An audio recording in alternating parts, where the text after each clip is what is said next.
nào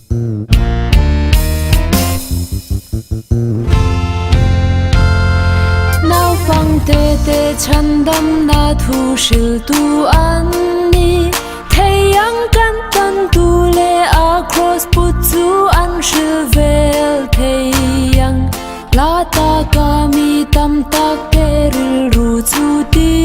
lo turin pa thian tan thil pe in bible an thon thei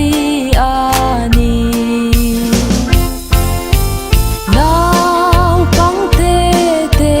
chan dam na shil tu an ni thei an chan dam tu ma ngai na now pang te te chan dam na shil tu an ni thei van in ki an ko mu nei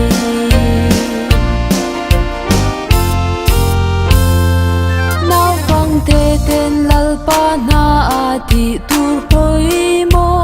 an nei lung ngai na le buai na lim na in an ti re thei thin lung mui le chau tak lung nga ya rum te ne na chuan ni eng moi tak ang in thu ngil nei tak an soi thei now pang te te chan dam na shil tu an ni thei an chan dam tu ma ngai na now pang te te chan dam na shil tu an ni thei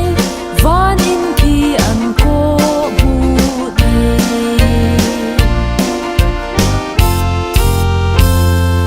now pang te te chan dam tu thu tia ma